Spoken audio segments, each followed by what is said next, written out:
5:30, following the devastating condo collapse in Surfside, Florida 3 weeks ago, many questions are surfacing about the state's high-rise inspection laws. Thanks for joining us. I'm Channing Frampton. And I'm Ava Van Valen.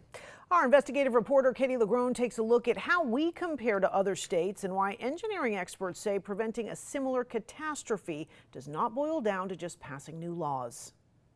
Following the devastating condominium collapse in Surfside 3 weeks ago, many questions have surfaced about Florida's high-rise inspection law and the need for more frequent checks. What we learned when we compared Florida laws to other states. Each day, more victims. Our teams have recovered an additional victim. More heartbreak. The number of confirmed deaths is now 95.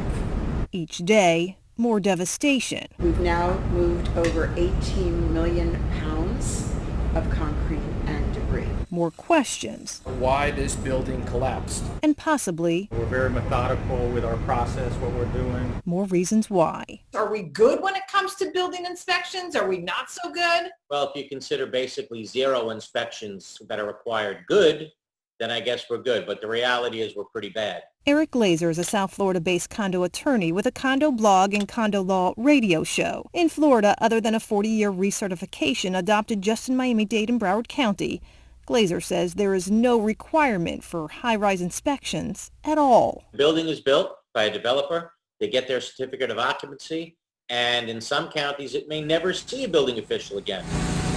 The Surfside tragedy will likely change that, but how and how often remains unknown. Current state law leaves much of the building rulemaking to locals, and while many local governments are now reevaluating those inspection and maintenance rules, there's one routine inspection we couldn't find mandated anywhere here in Florida, but we did find it in other states. It's called a facade inspection.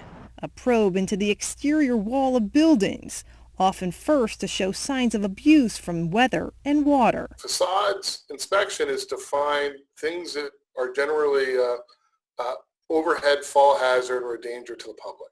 It's a 5-year inspection we found mandated in about a dozen U.S. cities, many of them big cities: Boston, Chicago, San Francisco, New York. With Florida's topography leaving much of the state nestled against salt water, structural engineer Bill Payne of O&S Associates, which did a preliminary walkthrough of the Champlain Towers last year, believes facade inspections are natural in Florida. Any building over 6 stories is really where you get, the deterioration mechanisms and the public safety hazards that kind of converge to make a 5-year inspection a really prudent thing to do. Still, more frequent inspections and stringent maintenance rules will only be as powerful as those who enforce them. Many local building departments are understaffed, trusting building maintenance to those who oversee them or condo boards, made up of volunteers with little to no building knowledge and represent residents with little desire to pay for pricey repairs. Boards are very reluctant to tell each unit owner, guess what, guys?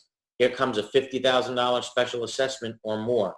So instead of doing that, again, repairs get kicked down the road. Glazer says many Florida condo boards don't even have the money in reserves to pay for needed repairs. It's time for the Florida legislature to say you're not going to waive reserves anymore. Because if you're living in a condominium and your assessments each month are very low, you're living a lie. That's the bottom line. What remained in the reserves at Champlain Towers South wasn't enough for the repairs needed before the building suddenly crumbled. A task force of Florida attorneys will be reviewing condo law with a goal to recommend regulatory changes. Katie LaGrone, Florida 24 Network.